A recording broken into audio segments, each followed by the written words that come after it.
Hello. हाँ, तो आवाज़ बिल्कुल सही से आ रहा है। तो दोस्तों, बात उस समय की है जब मुझे प्रोग्रामिंग से बहुत डर लगता था। लेकिन आज ऐसा दिन आ गया है कि मैं थोड़ा बहुत प्रोग्रामिंग तो खुद से कर ही सकता हूँ। तो आज इस वीडियो में हम जानेंगे कि आप कैसे कोई भी कोड को एक्सपांड कर सकते हैं। जैसे कि मैं जितना भी वीडियो बनाता हूँ उसमें मैं जनरली एक डिवाइस के लिए कोड राइट करता हूँ, लेकिन सबका नीड अलग अलग होता है। इसलिए किसी को एक डिवाइस का ज़रूरत पड़ता है, किसी को 4 डिवाइस का ज़रूरत पड़ता है, किसी को 8 से भी काम नहीं चलता है।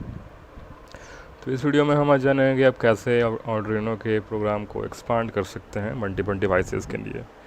तो इसमें मैं पहले बता दूं, मैं इसमें एक्सपांड करने वाला हूं कोड को, जो कि काम करता है ब्लिंक के स्विच को टॉगन करना, और उसे आप पुश बटन से भी कंट्रोल कर सकते हैं, और उसका लाइव फीडबैक आप लिंक एप्लीकेशन पे देख सकते हैं। और साथ ही अगर आपका नेट वगैरह ऑफ हो जाता है और फिर से वापस आता है, तो जो ब्लिंक के सर्वर पे लेटेस्ट वैल्यू रहेगा उस विजेट का, उसके साथ सिंक भी हो जाएगा।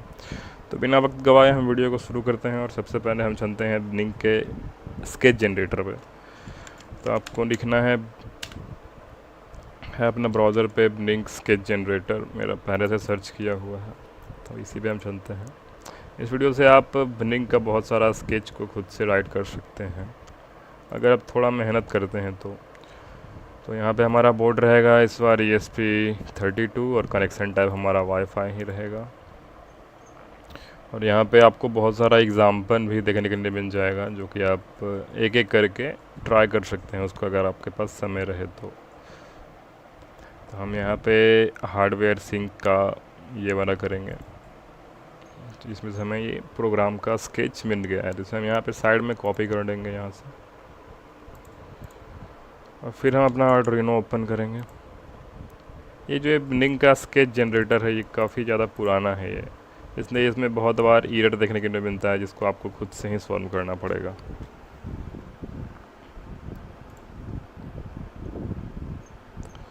तो ये मेरा पहले से एक स्केच यहाँ पे सेव था, वो ओपन हो गया, तो हम यहाँ से न्यू ओपन करके पुराना वाला को क्लोज कर देंगे। तो एक हम देख लेते हैं कि हमारे आर्डुइनो में ESP32 का बोर्ड इंस्टॉल है कि नहीं, क्योंकि मैंने आर्डुइनो डिलीट कर दिया था कुछ दिन पहले कुछ इशू के कारण। तो हमें फिर से बोर्ड इंस्टॉल करना पड़ेगा। तो सबसे पहले हम बोर्ड का लिंक फाइंड कर लेते हैं। उसके लिए आपको जाना पड़ेगा कोई भी ब्राउज़र में और लिखना पड़ेगा ESP32 बोर्ड लिंक।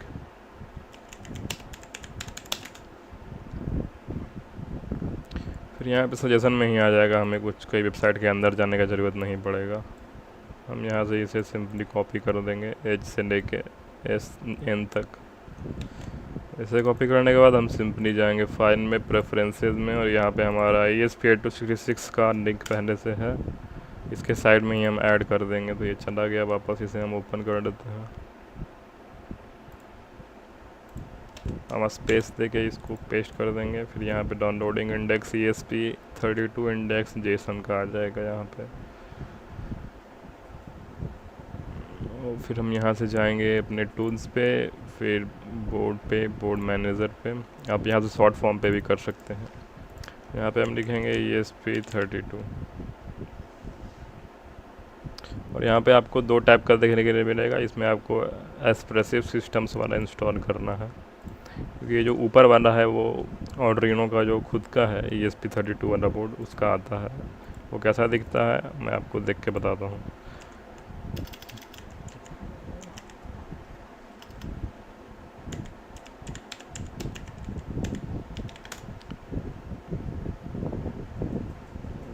तो ये बोर्ड अभी नहीं दिख रहा है आई थिंक। हाँ, ये कुछ इस टाइप का देखने में लगता है, जो कि यहाँ पे इसने बता रखा है। ये बोर्ड काफ़ी ज़्यादा कॉस्टली भी है, और इसमें दो आपको IC देखने के लिए मिलता है, एक ESP32 का और एक आर्डुइनो का खुद का। तो यहाँ से हम स्केच को पूरा क्लियर कर देंगे। यहाँ पे हमारा बोर्ड इंस्टॉल हो रहा है, तब तक हम थोड़ा वेट कर लेते हैं। और आपको कुछ ESP32 के बारे में मैं जब तक बता देता हूँ। ESP32 board pin out. तो हम कोई इमेजेस यहाँ पे यूज कर सकते हैं। तो ये जो है वो सेम मेरे पास भी है, इसलिए मैं इसका रेफरेंस दूंगा यहाँ पे। हम थोड़ा बड़ा कर देते हैं इसमें। तो ये जो ESP32 है, इसमें ये पूरा बोर्ड ESP32 नहीं है, ये है ESP32 का डेवलपमेंट बोर्ड। इसमें जो आपको ये साइनी पार्ट दिख रहा है सिल्वर रंग का, इसके अंदर ESP32 का चिप है, फिर एक SPI फ्लैश चिप है और फिर एक टाइमिंग क्रिस्टल है। अगर आप इसे रिमूव करते हैं तो आपको वो दिखाई देगा। और इसमें आप जितने भी आप देख रहे हैं ब्लू वाला, वो GPIO पिन है, और जो EN है वो है 11 का पिन। अगर इससे आप कोई और ESP चिप को प्रोग्राम करते हैं तो इसमें आपको उसका ज़रूरत पड़ेगा। और 2 ग्राउंड पिन है और एक 5 वोल्ट का है। इसे 5 वोल्ट का है ना सही नहीं होगा, क्योंकि आप यहाँ से जितना भी वोल्टेज को इनपुट दीजिएगा, ये मैक्सिमम 10 वोल्ट तक वर्क कर सकता है सही से। तो यहाँ पे आपको उतना ही वोल्टेज आउटपुट होगा। इसलिए बहुत सारे लोग इसे 5 वोल्ट कहते हैं, जो कि उचित नहीं है, क्योंकि अगर यहाँ पे आप 7 वोल्ट देते हैं तो VIN से भी 7 वोल्ट ही आउटपुट निकलेगा। और ESP32 का ख़ास बात यह है कि जैसे ESP8266 में सिर्फ एक ही एनालॉग इनपुट मिलता है A0, ESP32 में बहुत सारे हैं, जो कि आपको ग्रीन रंग से दिख रहा है, जहाँ पे एक कंज्यूम करता है। लेकिन मुझे तो वाईफाई ही सही लगता है, क्योंकि ब्लूटूथ में काफ़ी ज़्यादा इशू आता है और उसका प्रोग्राम भी काफ़ी सारे प्रोजेक्ट्स में अच्छा से काम नहीं करता है। जो छोटे मोटे होते हैं बच्चों वाला प्रोजेक्ट, उसमें तो ये काम कर जाता है, लेकिन जो सही लेवल का होता है उसमें ये काम नहीं करता है। और यहाँ पे कुछ इशू आपको देखने के लिए मिलेगा। ये जो 3.3 वोल्ट है उसको भी काला रंग से दिखा रखा है यहाँ पे, बल्कि उसे रेड रंग से दिखाना चाहिए। तब तक तो हमारा ESP32 इंस्टॉल हो चुका होगा सही से। तो हम देख लेते हैं टूल्स पे जाके बोर्ड में, ये इंस्टॉल नहीं हुआ है, क्यों नहीं हुआ है देख लेते हैं। यहाँ पे कनेक्शन फेल दिखा रहा है, यहाँ पे रिस्पॉन्ड। चलिए हम फिर से दूसरी जगह से बोर्ड का लिंक कॉपी करते हैं, शायद वो बोर्ड का लिंक सही नहीं होगा।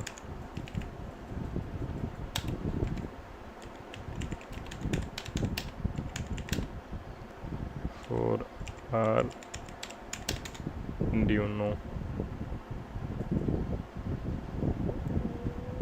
तो ये रहा आई थिंक ESP32 का बोर्ड का लिंक सही वाला। उसमें पुराना वाला रिमूव कर देंगे।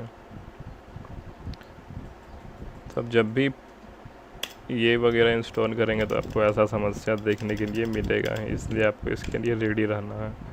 आपको हिट एंड ट्रायल करते रहना है जब तक आपका जो काम कर रहे हैं वो काम करने लगे। Some index should not be founded, server response with 404 not found. तो ऐसा क्यों आ रहा है, चलिए हम फिर से देख लेते हैं इसमें बोर्ड में जाके। ESP32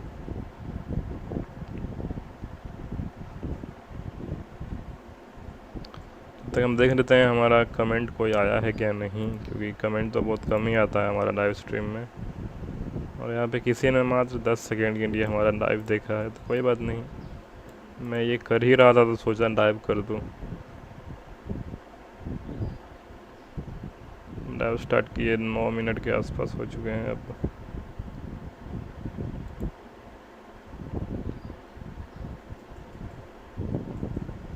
तो मैं ESP32 का थोड़ा और ब्रीफ में आपको जानकारी दे देता हूँ। तो अब जो डिफरेंट पार्ट्स है इसका, चलिए उसके बारे में नज़र डालते हैं।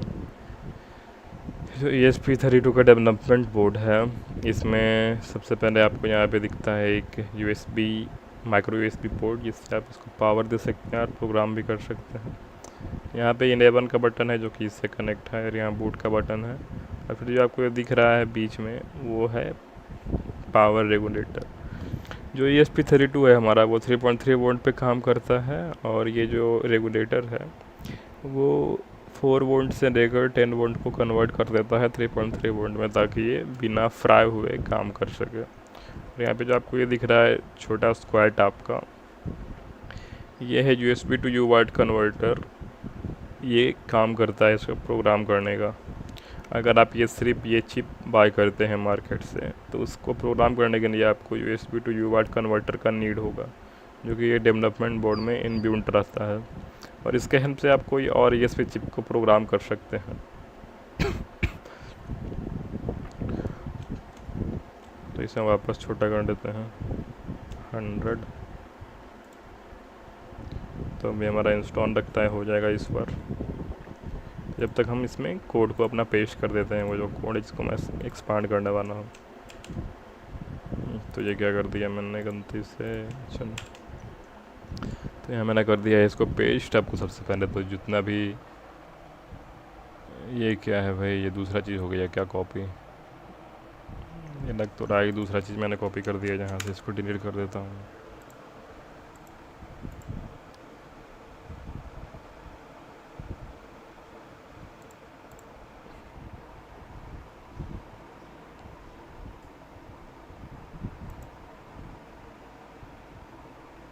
हाँ तो ये रहा सही कोड इसका, जिसको मैं आपको बता रहा था स्टार्टिंग में। इसे हम पेस्ट करते हैं जब तक हमारा बोर्ड भी इंस्टॉल हो जाएगा। तो सबसे पहले तो इसे हम हटा देते हैं, जितना भी कमेंट किया हुआ है ऊपर में। यहाँ पे तो आपको पता ही होगा कि आपको टेम्पलेट आईडी और ऑथेंटिकेशन टोकन और ये सब भरना रहता है। कभी कभी मैं भी बोलने में लड़ खड़ा आ जाता हूँ। यहाँ पे सिंपली आपका वाईफाई का नेम और पासवर्ड दिखाएगा, जो कि सबको पता है भाई। यहाँ पे हम अगर इसको एक्सपांड करना है तो इसको पहले आपको सोचना है कि आपको कितना डिवाइस के लिए एक्सपांड करना है। ये एक डिवाइस के लिए तो आपको प्री बिल्ट कोड मिल ही जाएगा ब्लिंक स्केच जनरेटर पे। तो अगर आपको इसको एक्सपांड करना है तो यहाँ पे आपको जैसा दिख रहा है वैसा ही आपको 4 मतलब 3 और ऐड कर देना है।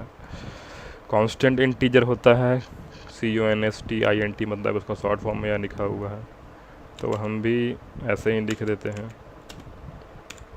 आप इसको कॉपी भी कर सकते हैं, लेकिन मैं यहाँ पे लिख रहा हूँ क्योंकि पता नहीं मैं क्यों लिख रहा हूँ, बस लिख रहा हूँ। अरे यार, ये जब कीबोर्ड स्विच करता हूँ तो थोड़ा दिक्कत होता है लिखने में। अभी हमको पिन का कुछ अता पता नहीं है कि कौन सा पिन इसमें क्या यूज़ होगा, वो मुझे भी देखना पड़ेगा, क्योंकि ESP32 के आप सब पिन में इनपुट या आउटपुट नहीं दे सकते हैं, सबका डिफरेंट है। वैसे डिफरेंट तो है ESP32 का भी, लेकिन उसमें थोड़ा बहुत चल जाता है, क्योंकि बूटिंग के टाइम में उसमें कुछ पिन होते हैं उन्हें हाई या लो रखना पड़ता है, तभी आपका डिवाइस बूट होगा। तो ये हो गया है हमारा LED का, मतलब LED में हम रिले कनेक्ट करेंगे, सिंपल है। और ये हमारा रहेगा बटन का। तो यहाँ पे जो BTN है और LED है उसको आप रिले भी दिख सकते हैं, लेकिन ये सिर्फ आपको ही पता रहेगा, इसलिए आप यहाँ कुछ भी जो है उसी को छोड़ सकते हैं अगर आपको मेहनत कम करना है। तो अगर आप किसी को दिखाना चाहते हैं, अपना कोड प्रेजेंट करना चाहते हैं, तो उसमें आपको थोड़ा सा एहतियात बरतना पड़ेगा, ताकि जो देखने वाला है उसको भी थोड़ा अच्छा लगे। ये नहीं कि आपने प्रोग्राम में लिख रखा है LED और उससे आप कंट्रोल कर रहे हैं रिले, तो वो थोड़ा सही नहीं लगता है। वैसे सही लगने से कुछ नहीं होता है, चीज़ का काम करना ज़्यादा इम्पोर्टेंट है। तो यहाँ पे तो हमारा पिन डिफाइन हो चुका है। अब हम ब्लिंक का टाइमर यहाँ पे हो गया ये। तो यहाँ पे सबसे पहले तो आपको यहाँ पे अपने नंबरिंग ऑर्डर देना होगा। तो मैंने यहाँ पे 1 दे दिया, फिर यहाँ पे 2, फिर यहाँ पे 3, फिर यहाँ पे 4। ऐसे ही करके हम बटन का भी डिफ़ाइन कर देंगे, 2 3 4। तो ये 4 हो गया। फिर यहाँ पे LED और बटन स्टेटस को आपको हाई रहने देना है सबका। फिर यहाँ पे वर्चुअल सिंक में आपका आएगा, यहाँ पे आपको जो ब्रैकेट है उसको हटा देना है। फिर हम 0 से स्टार्ट करेंगे यहाँ पे। तो थोड़ा गलती हो गया हमसे, हाँ अरे यार, हाँ तो यहाँ पे हम V0 से स्टार्ट करेंगे। आपको भी V0 से स्टार्ट करना है अगर आप ज़्यादा ताम झाम नहीं चाहते हैं तो। फिर यहाँ पे हम दे देंगे V1, फिर एक कोमा देंगे, फिर V2, फिर कोमा देंगे, फिर V3। तो ये हो गया हमारा 4 डिवाइस के लिए। और यहाँ पे आपको इसे भी 0 कर देना है। और फिर जो दिख रहा है इसको कॉपी करना है यहाँ से। अरे यार,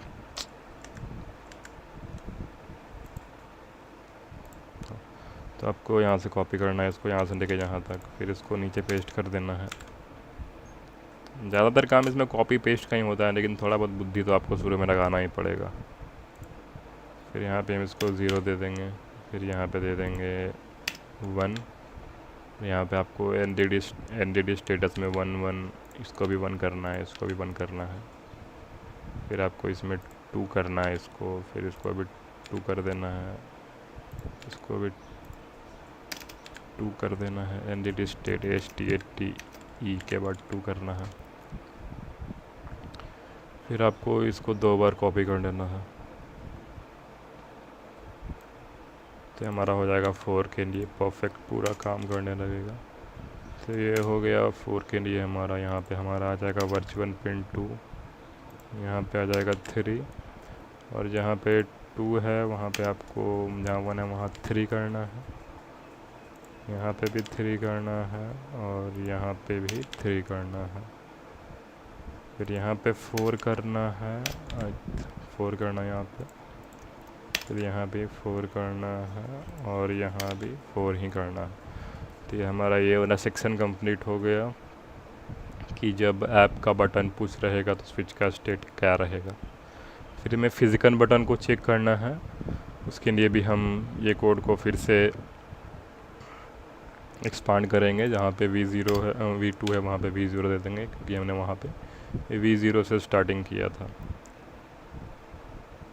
तो यहाँ पे आपको ये जो दिख रहा है वाइड से लेके जो अंतिम में ब्रैकेट क्लोज है वहाँ पे आपको कॉपी करना है इसको, फिर इसको पेस्ट करना है, फिर इंटर प्रेस करके नीचे आना है। फिर यहाँ पे आपको कुछ ध्यान देने वाला बात है जो मैं आपको बता देता हूँ। यहाँ पे डिजिटल रिन बटन 1 में आएगा हमारा, सॉरी जो ऊपर में दिख रहा है आपको, यहाँ पे आपको 1 लिखना है, फिर button state 1, pin 1, LED state 1, LED state 1। यहाँ पे फिर से आपको इसके नीचे में 2 लिखना है सब जगह, 2 2, फिर यहाँ पे 2, फिर यहाँ पे 2, यहाँ पे 2।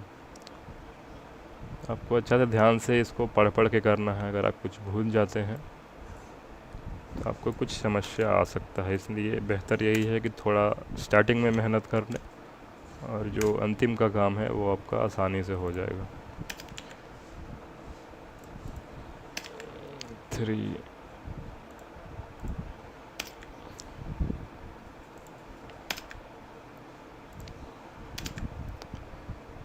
तो ये हो गया 3 के लिए। तो मैंने ऊपर में कहीं छोड़ दिया है ये लिखना, तो यहाँ पे हम 2 लिख देते हैं और टैग से जाके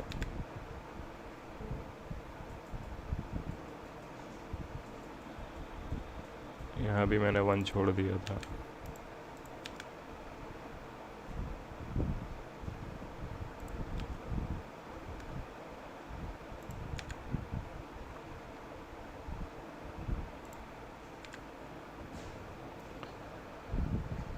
तो हमारा 3 का हो गया है। नहीं सॉरी, मैंने कुछ गलती कर दिया इसमें। हाँ, तो ये हमारा 0 रहेगा, फिर हमारा V1 हो जाएगा वर्चुअल पिन नंबर, और ये हमारा 2 में चला जाएगा सर। फिर हमारा इसमें आ जाएगा वर्चुअल पिन नंबर 2 यानी बटन नंबर 3, और यहाँ पे 3 सब जगह है। सही है, तो अब हम इसमें 4 की तरफ आगे बढ़ सकते हैं। अब तक हमारा बोर्ड भी इंस्टॉल हो चुका होगा आई थिंक। जो नीचे वो प्रोग्रेस बार है वो हट गया है। इसमें हमारा जब वर्चुअल पिन नंबर 3 आ जाएगा, मतलब हमारा 4 बटन का हो चुका है काम ख़त्म।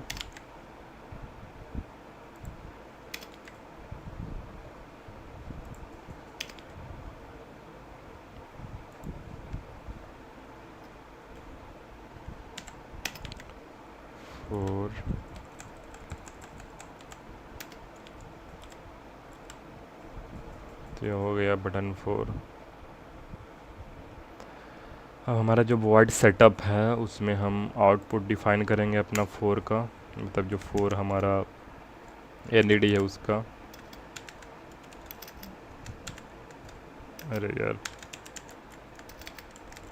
Pin mode LED pin comma देगा, इस पर हम आउटपुट डिफाइन करेंगे इसको। UTP UT आउटपुट, फिर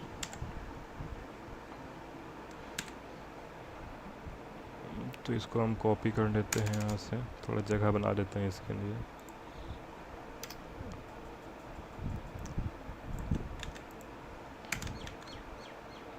इस पर फिर से आपको 1 2 3 कर देना है इसको। ये कोमा के इधर ही रहेगा आपका जो नंबर है 3 4। तो ये हो गया हमारा आउटपुट डिफाइन 1 2 3 4।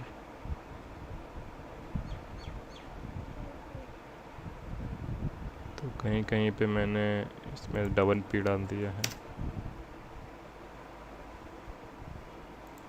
तो हमारा हो गया ये। यहाँ पे जो पिन मोड है उसको भी हम नंबरिंग के ऑर्डर में अरेंज कर देंगे। तो हमारा हो गया 4 रेडी, 1 2 सॉरी 2 होगा वहाँ पे, 3 4। यहाँ पे फिर हम 4 कर देंगे इसको, एलईडी पिन का स्टेटस डिफाइन कर देंगे 1 2 3 4। अभी हमारा हो गया है लगभग कोड कंप्लीट। इसे हम कंपाइल कर देते हैं एक बार। मैं बोर्ड से निकलना मैं भूल ही गया। Board board board board board board board हाँ बोर्ड। ESP32 में हमारा रहेगा ESP32 नॉर्मल डेवलपमेंट बोर्ड। इसको हम कंपाइल कर लेते हैं एक बार।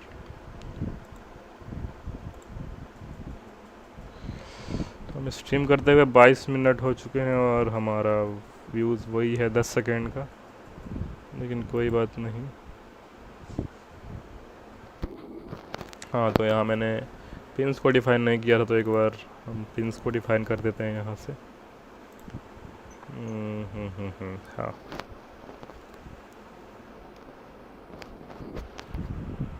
तो इसमें हम एक काम करते हैं, हम इसमें पूछ लेते हैं चैट जीपीटी से कौन सा पिन सही रहेगा, क्योंकि मैं ESP32 पे ज़्यादा काम नहीं करता हूँ, इसलिए मुझे ESP32 के बारे में ज़्यादा कुछ पता है नहीं। हम लिखते हैं चैट जीपीटी से which pin in ESP32 is best for Rinde.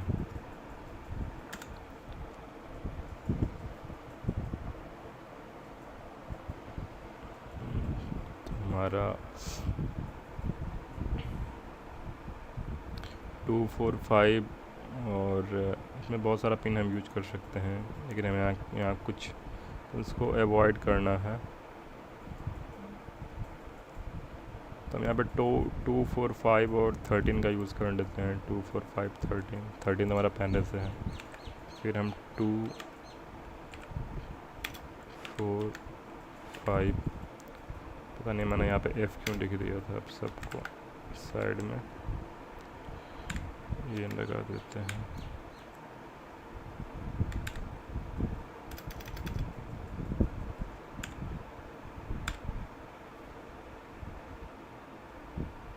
तो अब हमारा F का एरर आ गया पहले ही। ये हो गया। अब हम बटन के लिए भी पूछ लेते हैं सेम चीज़। अगर आपको कोई सिखाने वाला नहीं है तो आपको चैट जीपीटी का यूज़ करना ही पड़ेगा, आप इससे भाग नहीं सकते हैं। तो फिर से हम लिख लेते हैं which pin is best in ESP32 for push button.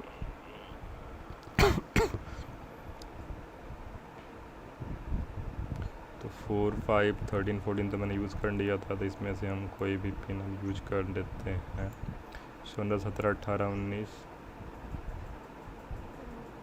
22 23, तो हम यूज करेंगे 23 22 21 19 23 22 21 19 23 22 21 19 23 22 21 19।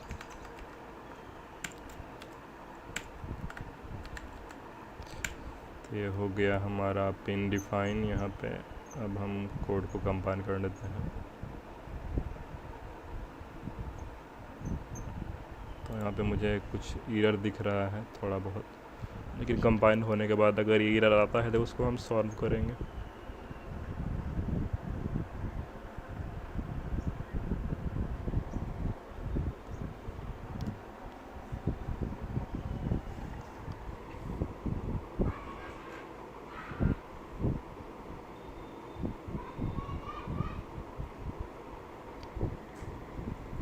जो ये P32 है उसको कंपाइल होने में बहुत ज़्यादा समय लगता है, लेकिन कोड अपलोड तुरंत हो जाता है।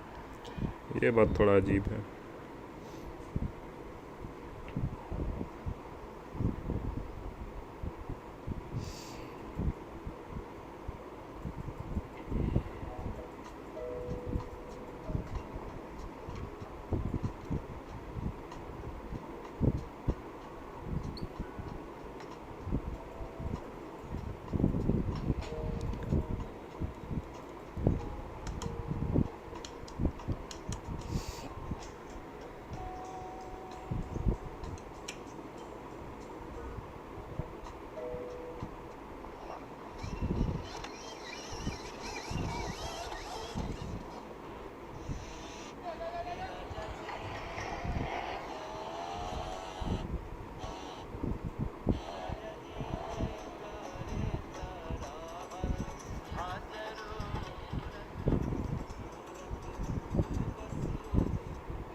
तो ये आ चुका है एरर थोड़ा बहुत। क्या एरर आया है मैं देख लेता हूँ यहाँ पे। एनडीडी स्टेट, हाँ तो यहाँ पे हमें एनडीडी स्टेट भी डिफ़ाइन करना होगा, सबका डिफरेंट।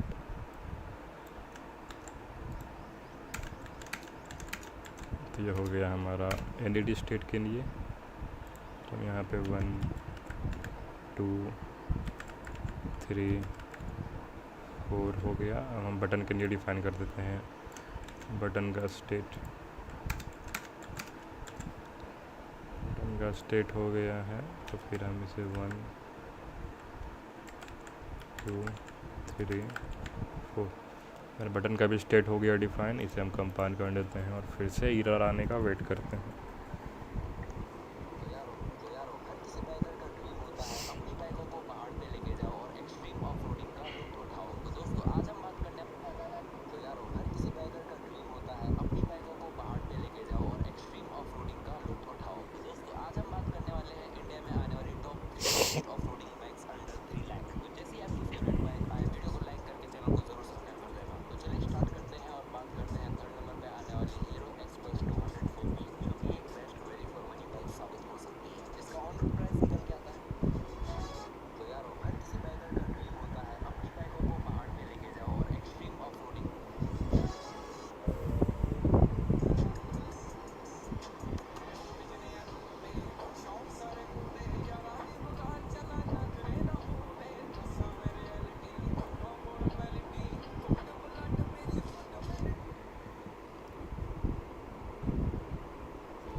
यहाँ पे हमारा और एरर आ गया है।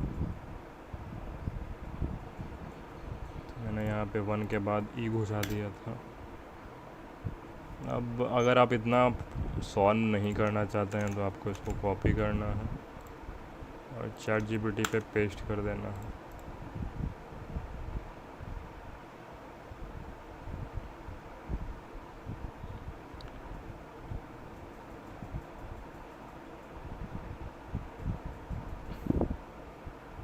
तो यहाँ पे हमारा ChatGPT सही से कोड लिख के दे देगा, लेकिन आपको लग रहा होगा कि अगर हम ChatGPT को बोलेंगे डायरेक्ट राइट करने के लिए तो वो राइट कर देगा, लेकिन उसमें इतना एरर रहेगा कि आप उसको सॉल्व करते करते थक जाएंगे।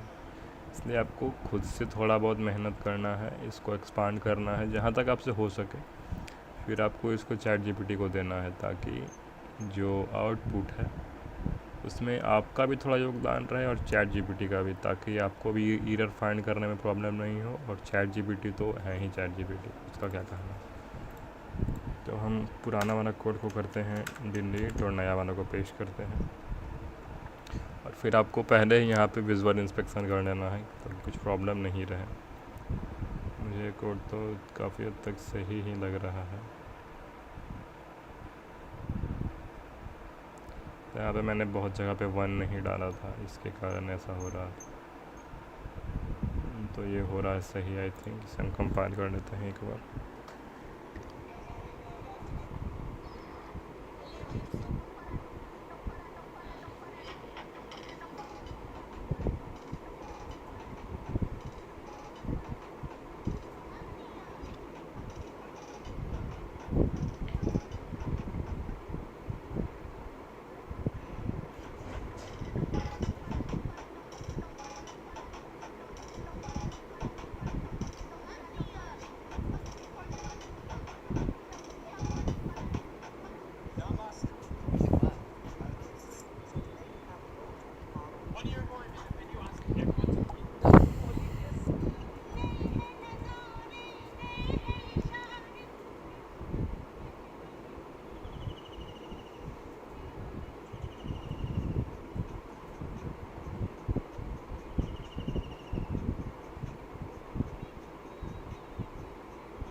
तो हमारा हो चुका है कोड कंपाइल और इसमें कहीं भी एरर नहीं आया है। तो इस वीडियो से आपने जान लिया होगा कि आप कैसे कोड को एक्सपांड कर सकते हैं थोड़ा बहुत खुद का बुद्धि लगाकर और चैट जीपीटी का हेल्प लेके। आपको कुछ चीज़ का ध्यान रखना है कि आपको जब भी कोई कोड को एक्सपांड करे तो आपको जो पिंस है उसको मल्टीपल टाइम चेक कर लेना है आपको फाइनल प्रोडक्ट रिलीज़ करने से पहले। तो आज का हम ये लाइव सेशन है उसको एंड करते हैं।